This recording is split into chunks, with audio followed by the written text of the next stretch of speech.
She didn't scream. She didn't cry. She just stood there frozen, staring at the man who said he was her grandfather. And beside her, Murphy, the old golden retriever who never barked unless it mattered, growled. Not a loud bark, just a low, bone-deep growl that cut through the noise of school bells and minivans. And that sound, it saved Grace Whitman from disappearing forever. What they found in the man's bag would uncover a horror no one saw coming and launch a hunt that spanned continents. But it all began with one little girl and a dog who still listened to the silence. Willow Bay was the kind of coastal town where the air always smelled faintly of salt and pine, and people still waved to one another from across the street. On that particular Friday afternoon, the sky above the Pacific was a dull, overcast gray, draping the town in a soft, moody light.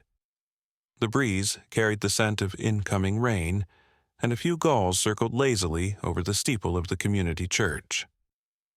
It was 3:10 p.m., and the dismissal bell at Willow Bay Elementary had just rung, releasing a river of children in bright backpacks and rain jackets into the arms of waiting parents.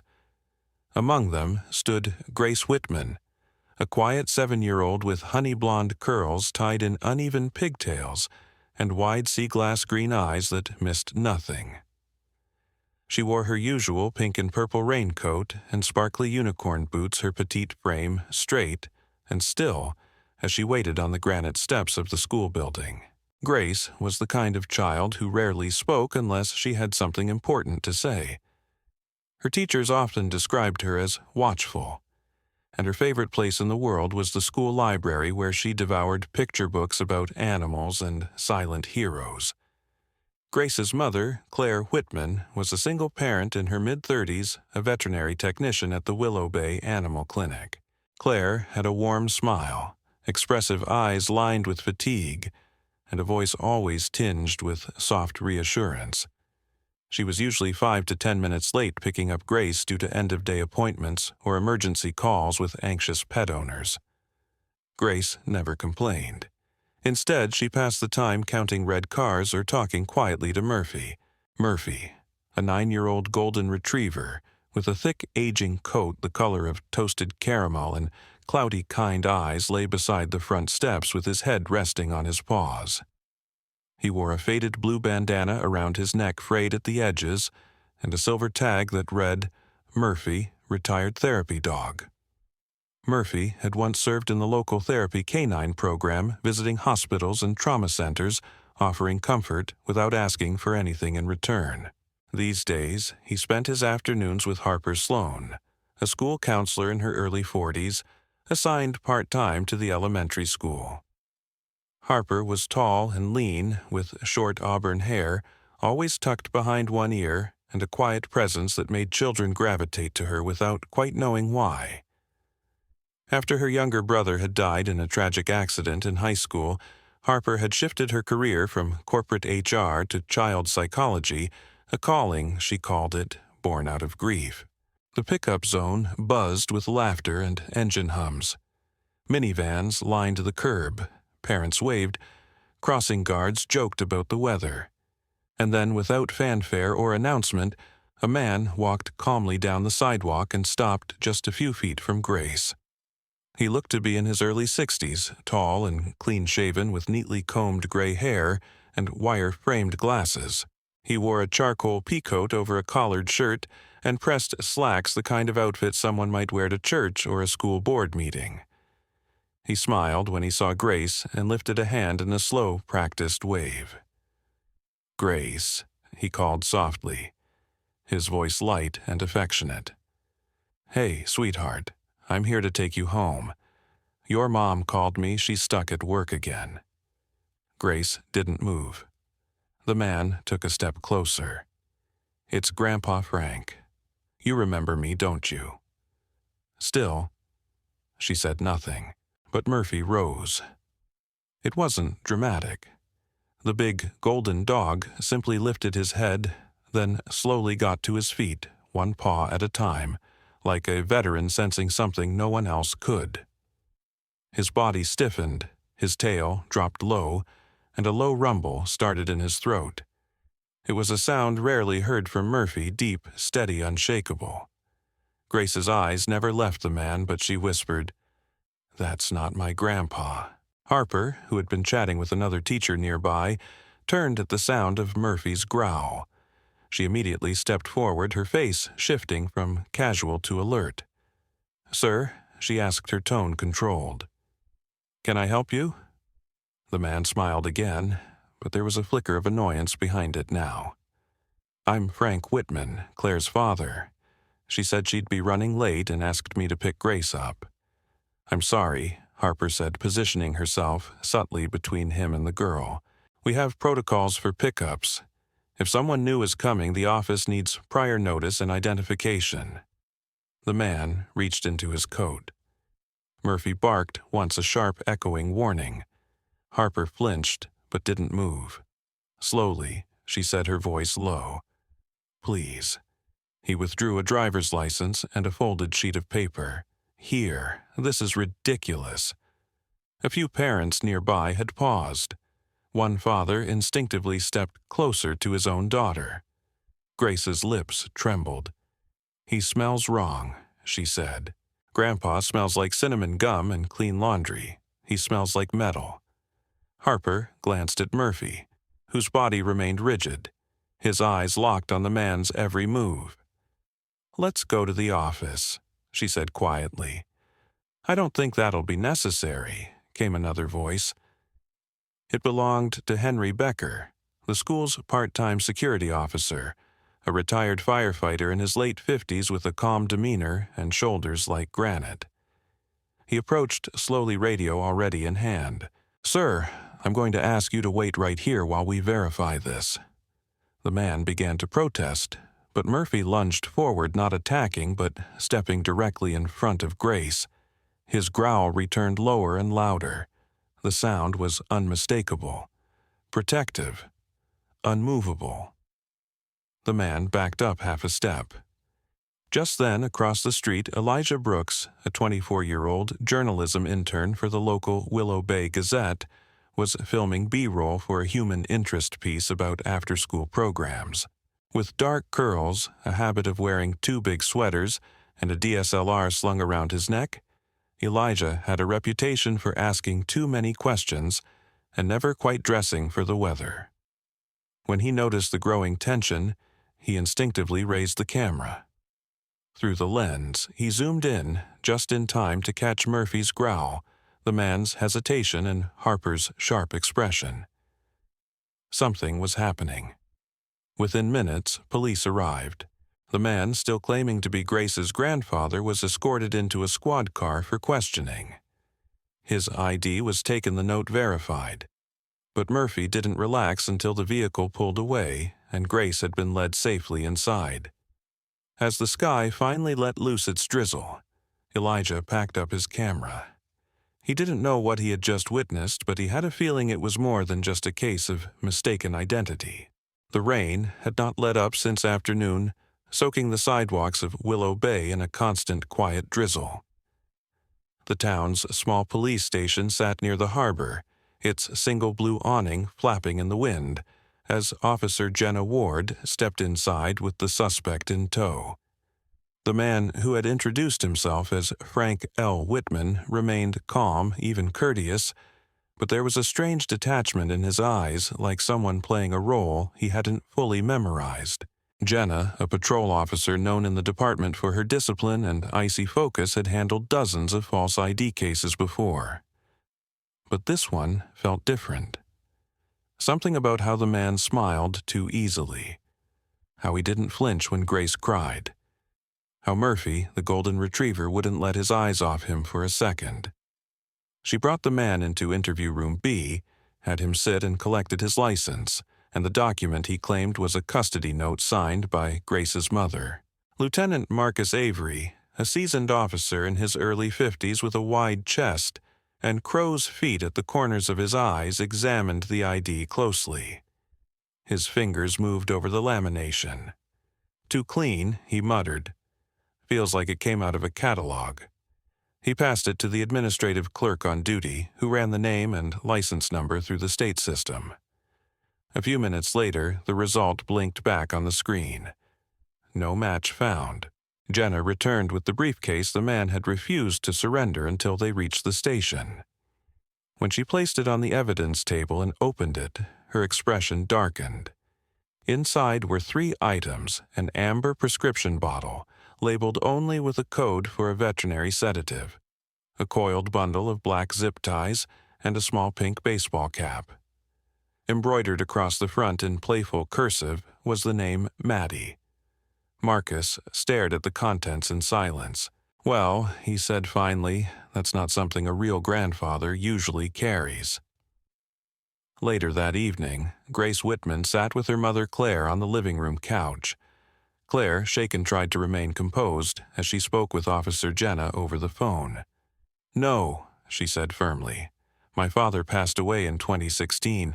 There is no Frank L. Whitman in our family. I have no uncles, no cousins, no one I've ever asked to pick Grace up from school." When asked if Grace recognized the man, Claire glanced at her daughter. Grace, curled up under a fleece blanket, shook her head slowly. "He said, 'My name wrong,'" she whispered. "Grandpa always says, 'Gracie bird.' He didn't say that." She paused, frowning. "And he smelled like rust." Meanwhile, across town, Elijah Brooks leaned back in a vinyl chair inside the cramped Willow Bay Gazette office. It was past 7 p.m., and the newsroom was quiet save for the hum of his laptop fan.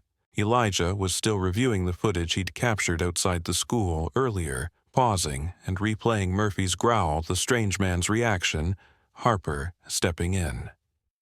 His gut told him there was more to it.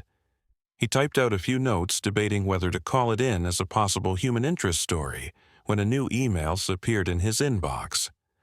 The sender had no name, only the address, quieti77protonmail.com. The subject line read, "You filmed something important." Inside the email was just one line. "Look into the pattern. It always starts at the schools." Below that was a zip file named School Disappearances, West Region, Zip. Elijah hesitated, his finger hovering over the mouse. After a breath, he clicked it open.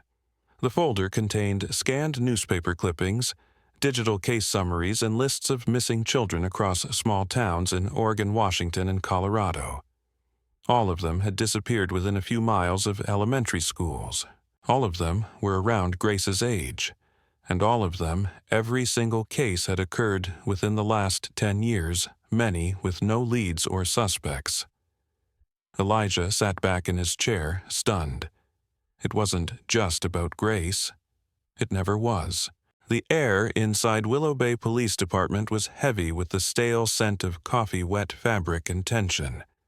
The station's overhead lights buzzed faintly as Lieutenant Marcus Avery leaned against the edge of the evidence table, arms crossed tightly over his chest, his brows furrowed deeper with every passing minute.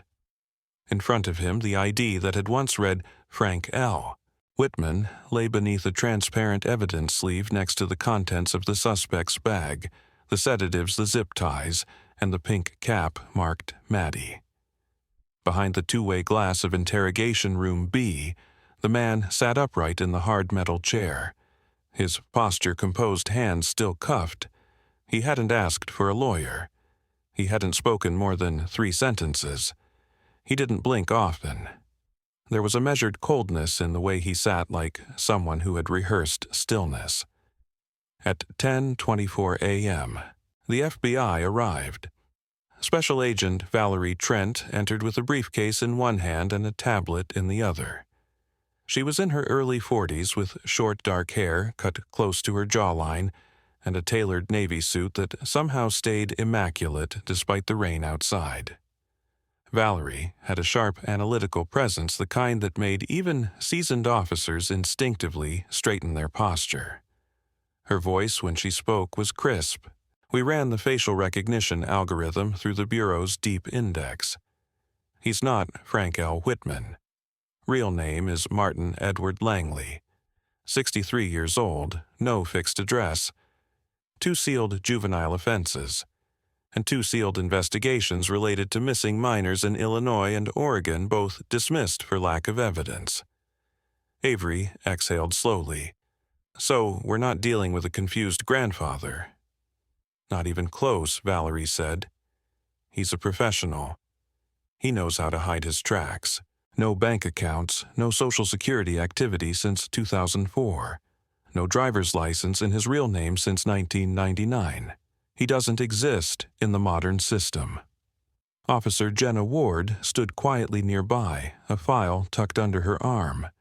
She was still shaken not by Langley's calm demeanor, but by Murphy. The golden retriever hadn't stopped watching the interrogation room through the glass. His ears stayed forward, his eyes steady, as if waiting for something to move. Jenna glanced at him uneasily. He knew before anyone else. I swear that dog read him like a book. Valerie gave Murphy a passing look. Dogs like him don't guess. They respond to something. And whatever Langley is, he's not new to this. Meanwhile, Elijah Brooks sat cross-legged on the floor of his apartment, surrounded by printouts and open tabs on his laptop. The walls of his room, once covered with posters of film festivals and indie quotes, were now overtaken by a timeline he had pieced together using news articles, red string, and thumbtacks. At the center of it all was the name he had pulled from a document in the anonymous email Hope Sun Foundation. Hope Sun presented itself as a non-profit organization offering educational aid, trauma therapy, and family outreach services for underfunded schools in the western United States. Their website was clean and cheerful photos of children in classrooms, counselors smiling bright colors and comforting fonts. But there was no staff directory, no address beyond a P.O. box in San Jose, and more importantly, no real documentation of where their funding came from. Elijah dug deeper, using archived snapshots of the website from 5 years earlier. He found a cached page listing 2 regional coordinators. Both names were attached to now dissolved LLCs. One name in particular, Dr.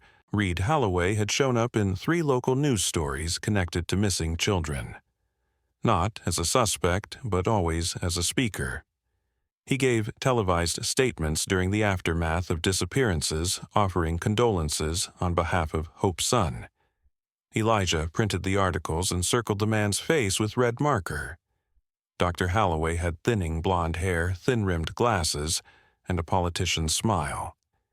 In every image, he looked the same gentle, composed, forgettable. Too forgettable. He paused when his phone pinged.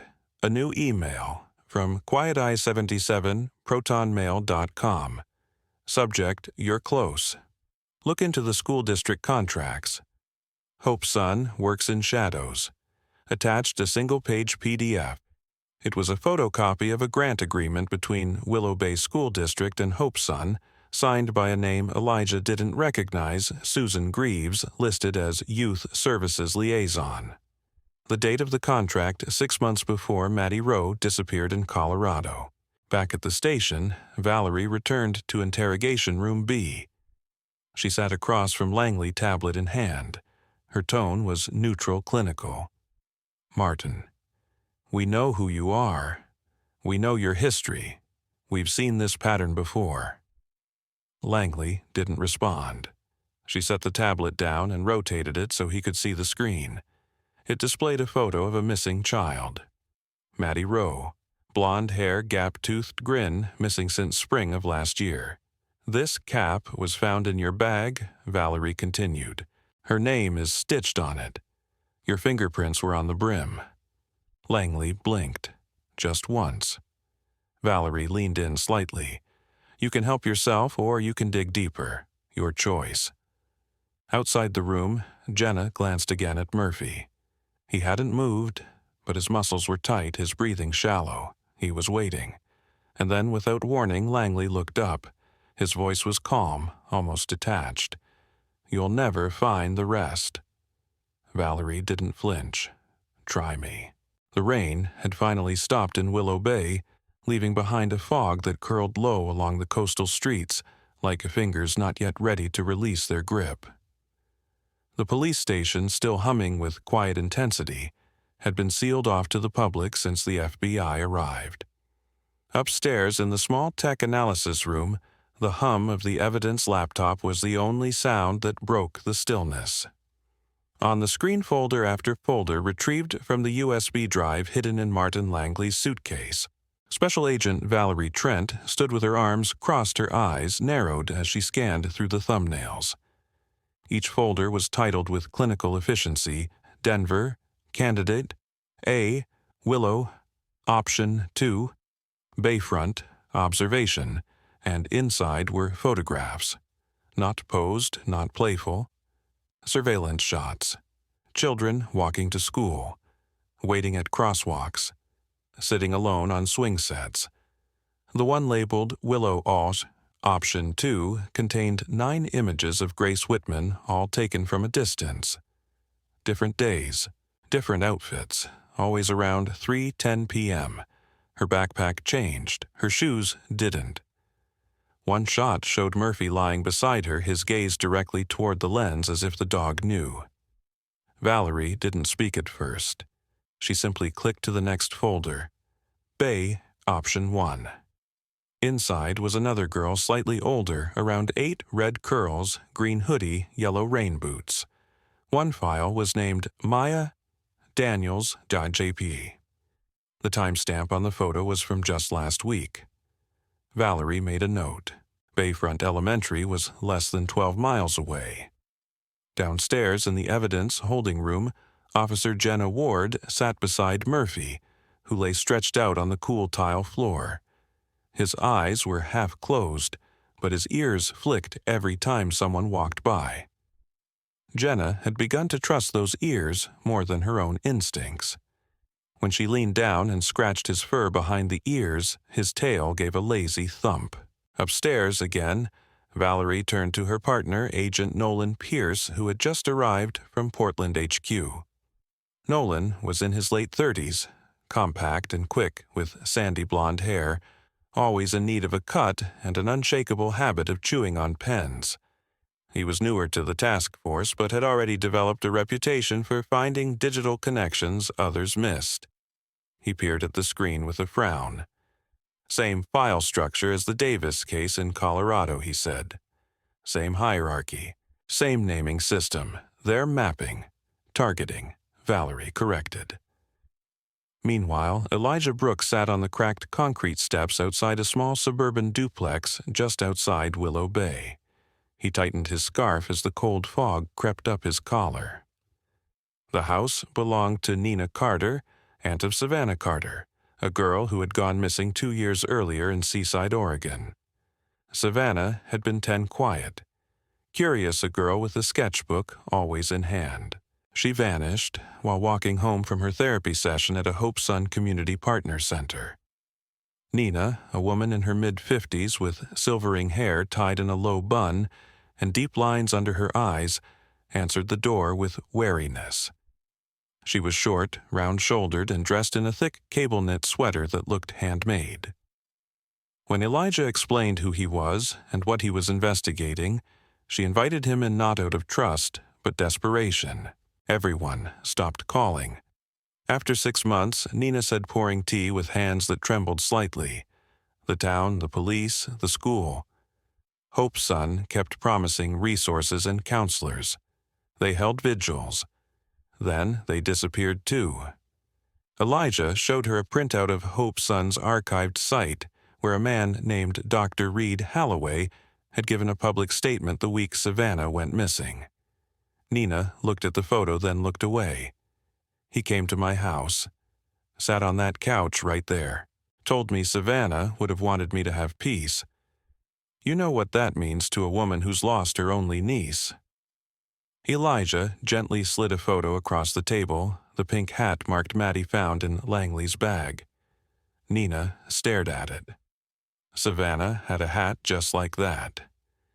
Different name, same style. Hope's Son gave them out at their spring carnival. Elijah's chest tightened.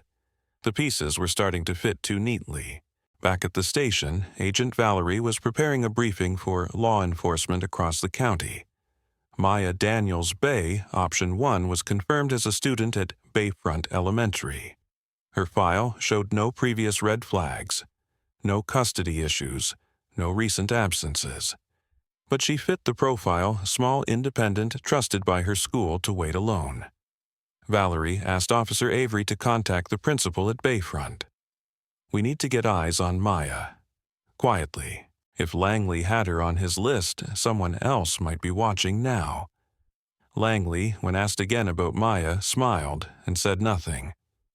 Murphy, who had remained still most of the afternoon, suddenly lifted his head and growled just once toward the interrogation hallway.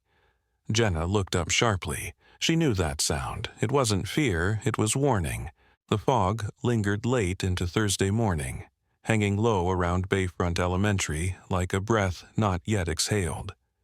Located just south of Willow Bay, the school was nestled in a quiet residential pocket where houses wore pastel coats and the streets were still lined with fallen maple leaves. No one locked their front gates here. No one expected trouble. And that made it the perfect place to hide in plain sight. Detective Deanna Rios leaned against the driver's door of her unmarked SUV parked across the street from the school's rear entrance. She was in her early 40s, lean and athletic, with olive-skinned dark brown eyes, and a demeanor carved by 15 years of field work. Though now assigned to administrative duty, she had volunteered to help the FBI with the Langley case when she heard about Grace. She'd always had a soft spot for children. A childhood trauma, her younger brother vanishing at a county fair, had quietly haunted her adult choices, shaping her sense of justice into something almost feral. Beside her in the back seat sat Murphy, alert and poised, his golden fur catching the faint morning light through the misted window. He had sensed something wrong before anyone else had, with Langley, and Deanna trusted his instincts as much as she did her own. Murphy was unusually still, his breathing even but sharp. His ears twitched every time the school's iron gate clicked. Deanna sipped lukewarm coffee from a paper cup and watched the children begin to line up for dismissal drills. She spotted Maya Daniels near the front steps, 8 years old, pale red curls peeking from beneath a knit beanie, wearing a blue backpack and a dinosaur print raincoat. She was laughing, bouncing on the balls of her feet, as she talked to her friend, a boy in a red hoodie. To any other adult watching, she looked safe, but Deanna knew better. At precisely 3:18 p.m., Murphy's head snapped toward the back fence. Across the schoolyard, behind a row of overgrown hedges and a chain-link barrier, a figure stood just outside the view of most cameras. He was dressed in a bright yellow raincoat hood, up hands shoved into the front pockets. He wasn't smoking. He wasn't on the phone. He wasn't doing anything but watching. Deanna narrowed her eyes. "Showtime," she murmured. Murphy growled softly. Deanna stepped out of the SUV, keeping her eyes on the figure.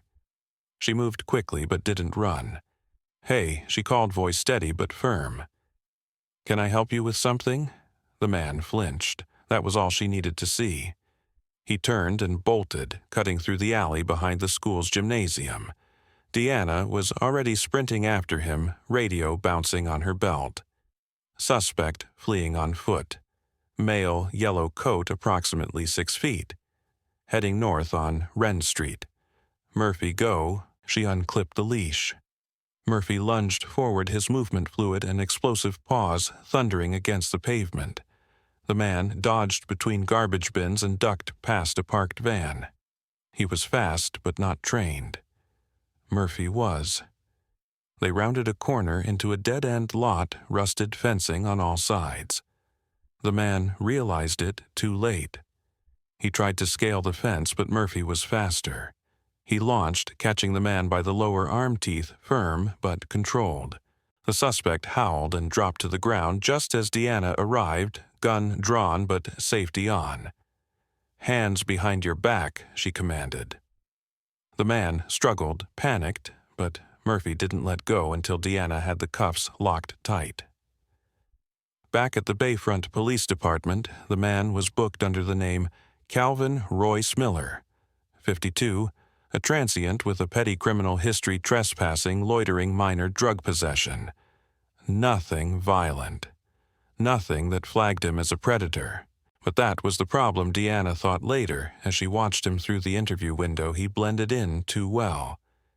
In the evidence room inside Calvin's pocket, they found a folded slip of paper. On it, 3 school names, 3 child names, and 3 time slots. One name read Maya Daniels, Thursday, 3/20.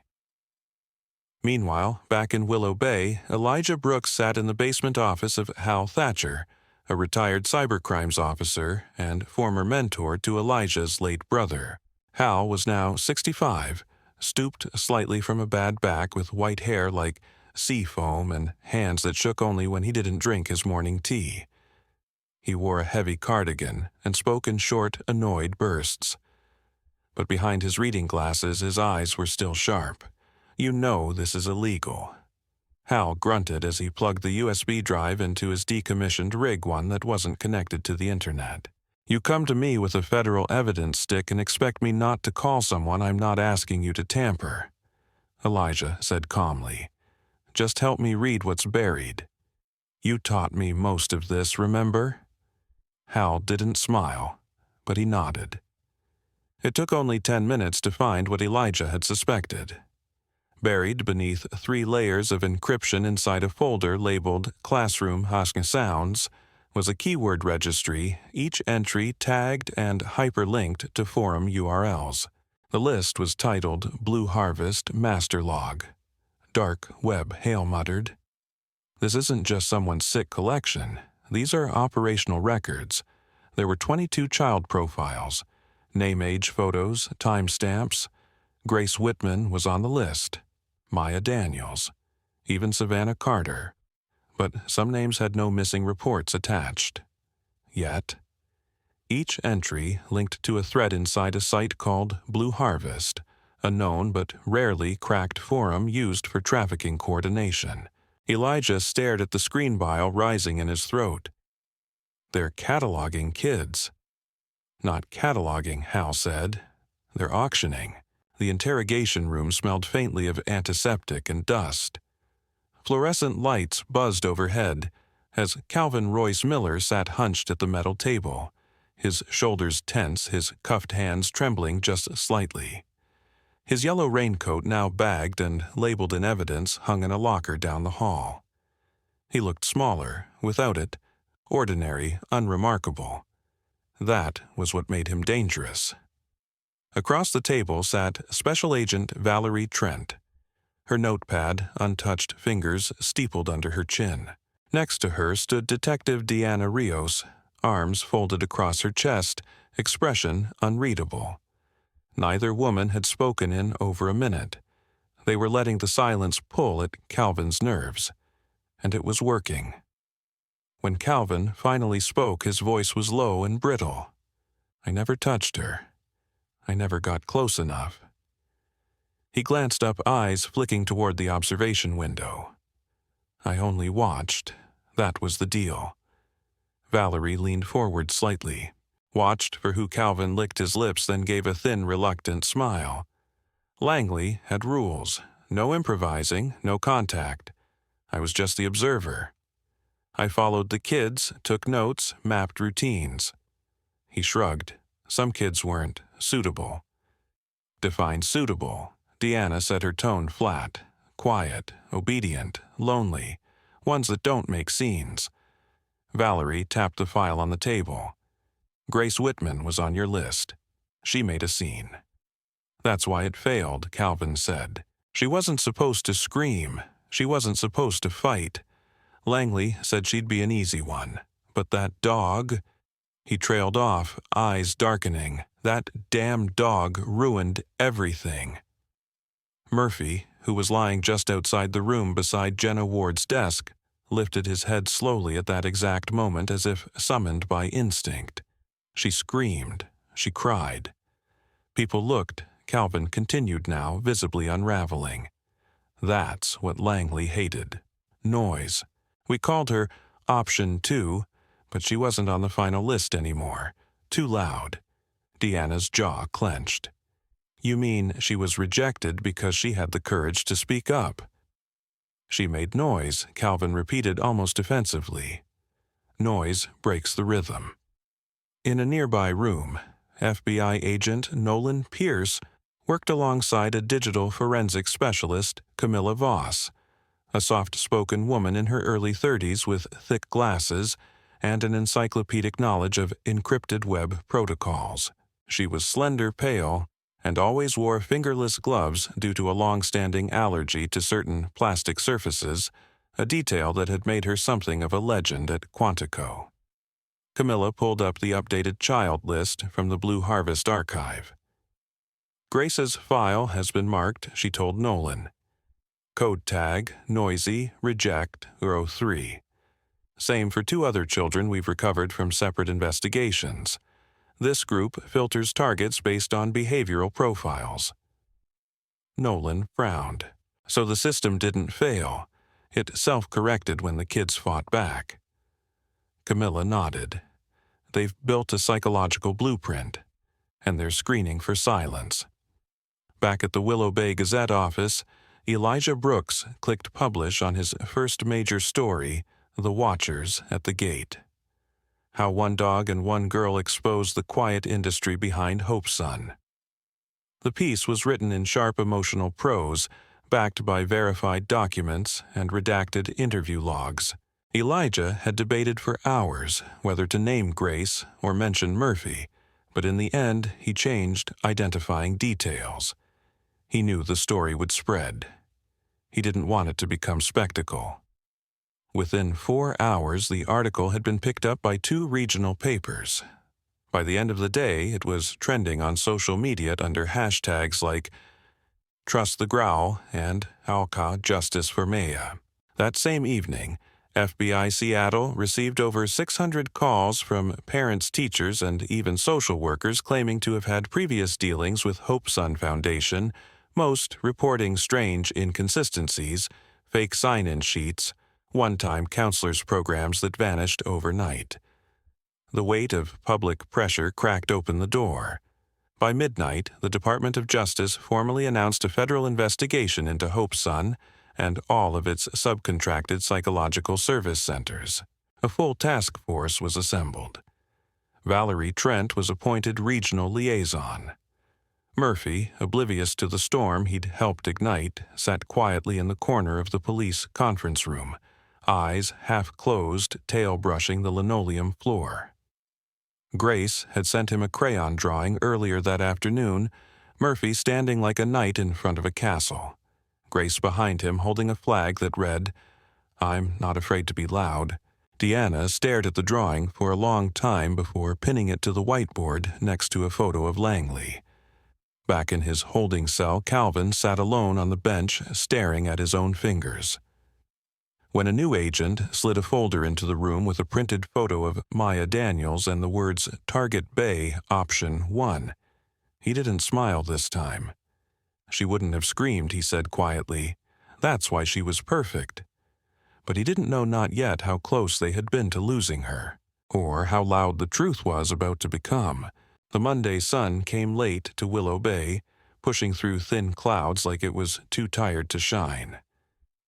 The mist that had haunted the coastal town all week had lifted, leaving behind dew-covered playgrounds and a deep breath of quiet. But inside Willow Bay Elementary, the air buzzed with anticipation. Grace Whitman was coming back to school. It had been 11 days since the incident, 11 days since a stranger claimed to be her grandfather, since Murphy growled and the world tilted. In that time, her name had been redacted from reports shielded from the press and whispered only in closed meetings. But today, the 7-year-old girl with the quiet voice and the loud courage was returning to her second-grade classroom. Grace wore a light yellow dress with flower patches on the hem, the same one she'd worn to the spring recital the year before. Her blonde hair was pulled back in 2 neat braids. In her left hand, she held a small plush toy, shaped like a dog, with floppy ears and a blue bandana around its neck, a miniature Murphy. In her right hand, she held the real Murphy's leash. The golden retriever walked beside her calmly, his coat freshly brushed, his tag polished, and his step sure. Claire Whitman. Grace's mother stood at the school gates with her shoulders squared and a brave smile that didn't quite reach her eyes. She wore a navy coat and jeans, her hair hastily pulled into a bun, the way it always was when her thoughts were elsewhere. She kissed Grace on the forehead, whispered something in her ear, then knelt to pat Murphy's head. Take care of her like always. Inside the school, Ms. Lillian Hart, Grace's homeroom teacher, waited just outside the classroom door. Ms. Hart was in her late 30s, tall and thin, with curly chestnut hair and sharp features that softened only when she smiled. She had taught at Willow Bay Elementary for 12 years and believed more in kindness than rubrics. The incident had shaken her more than she let on, but she'd spent the weekend preparing a quiet welcome. When Grace entered the room, all noise stopped. 20 children turned in their seats. Some waved. One boy clapped. Then someone whispered, "That's the dog," and a ripple of excitement passed through the class. But Grace didn't shrink. She stepped to the front of the room, her hand still on Murphy's collar. Miss Hart crouched beside her and gently asked, "Would you like to say anything to your friends?" Grace looked up at her, then back at the class. Her voice was soft, but it didn't waver. "If someone makes you feel scared," she said, "you're allowed to yell. Even if they smile. Even if they say they know you. It's not being rude, it's being smart." Silence followed. Not awkward, reverent. Then a girl in the second row raised her hand and said, "My mom says the same thing." Another student added, "My grandma told me if I scream I can get in trouble." Ms. Hart stood slowly. "Let's be very clear," she said. "You are never in trouble for staying safe." Elijah Brooks wasn't there to see it happen, but he watched it later that night. A teacher aide had recorded the moment, only the audio, to protect the children's identities, and shared it with parents. Someone uploaded it. Within hours, the clip went viral. The sound of Grace's voice, high but steady, saying, "You're allowed to yell," became a refrain across social media.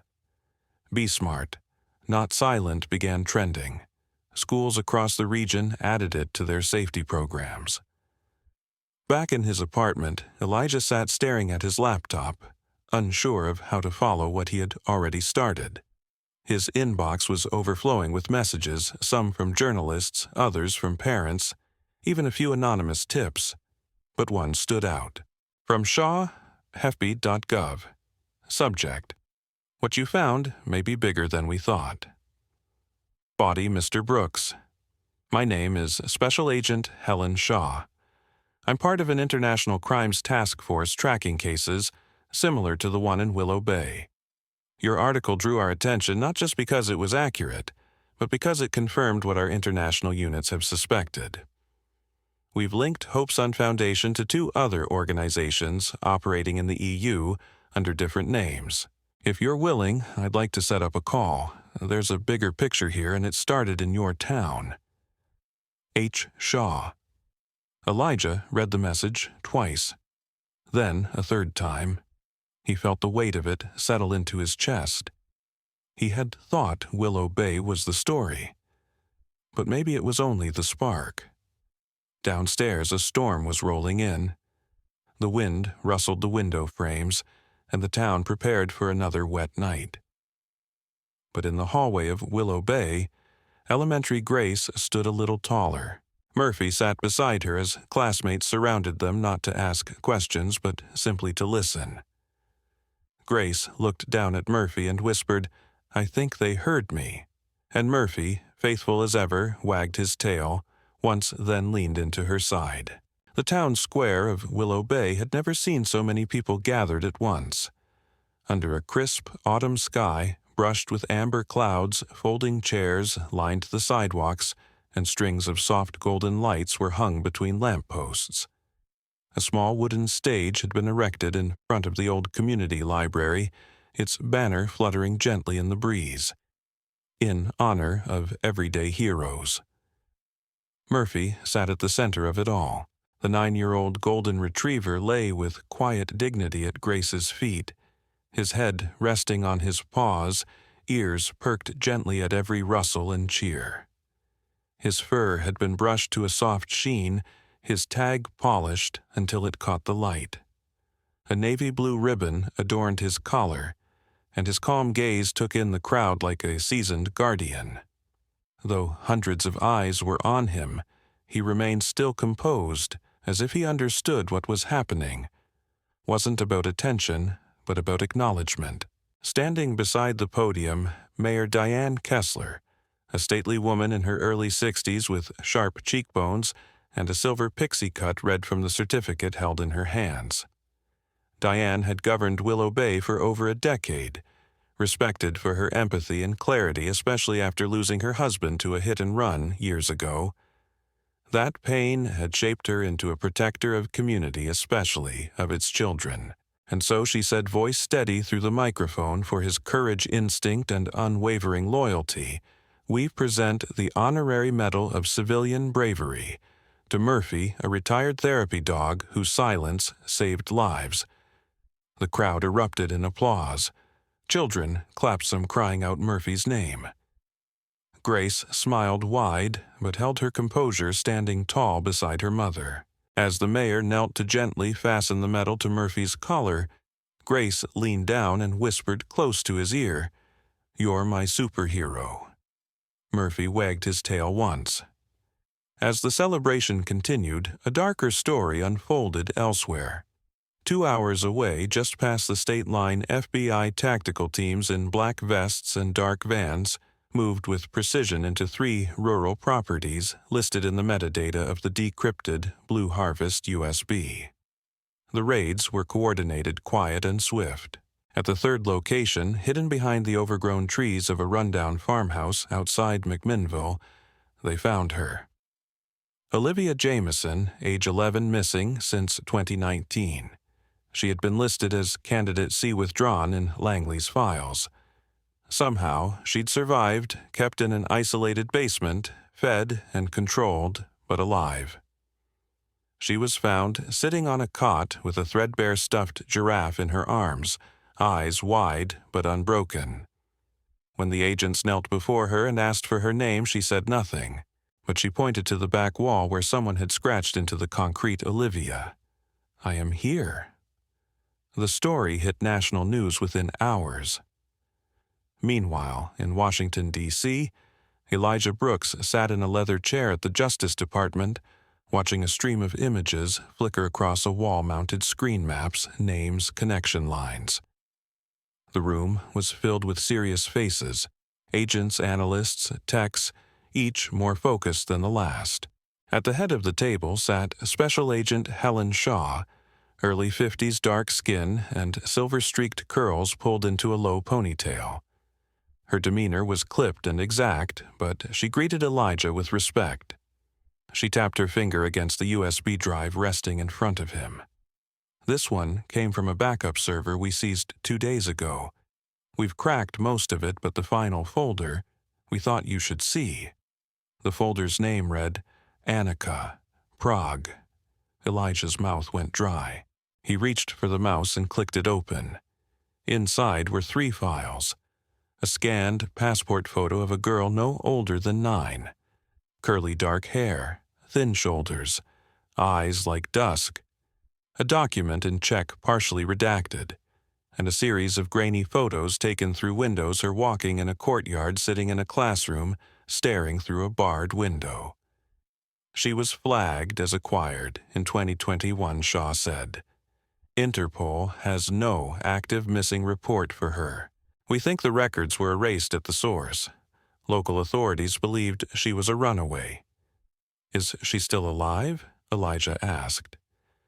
Shaw hesitated, then answered softly, "We don't know yet, but we're searching."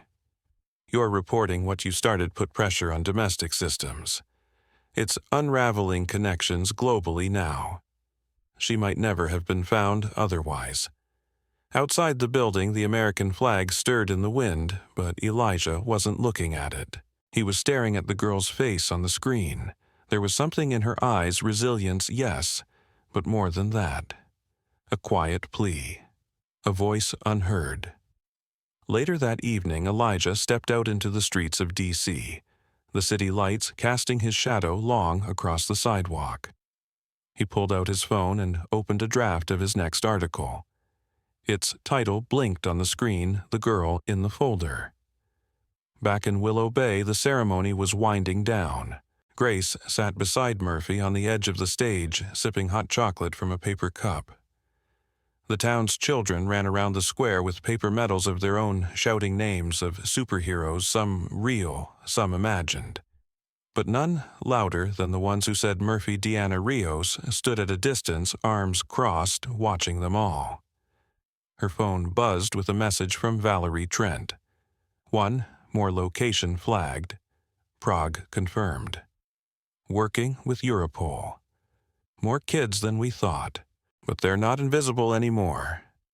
Deanna looked down at Murphy, who was now nuzzling into Grace's lap.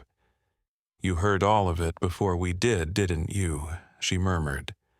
And Murphy, ever faithful, gave one slow blink, then turned his eyes toward the setting sun. Sometimes heroes don't wear uniforms or speak with authority. Sometimes they walk on four legs with watchful eyes and a heart that listens to what others ignore. Murphy didn't need words to know what was wrong. He simply followed the instinct that God placed inside him. And Grace, a child with a voice barely louder than a whisper, reminded the world that truth isn't measured by volume, but by courage. This story is more than about a little girl and a golden retriever. It's about the miracles that happen when we listen to our gut to each other and perhaps to something higher. Some would say it was coincidence, but many of us know it was God working through a dog, a child, and the quiet strength of those who refused to look away. So, today, wherever you are, remember this: when something feels wrong, speak up. When a child cries out, believe them. And when your heart nudges you to act, don't hesitate. That might be God's whisper calling you to be someone's miracle. If this story moved you, share it. Leave a comment to support the voices that need to be heard. Subscribe to our channel for more true stories of hope and faith. And if you believe that God sends protectors in many forms, comment Amen below to honor the courage of those who listened when it mattered most. May God bless you, protect your loved ones, and guide your steps always.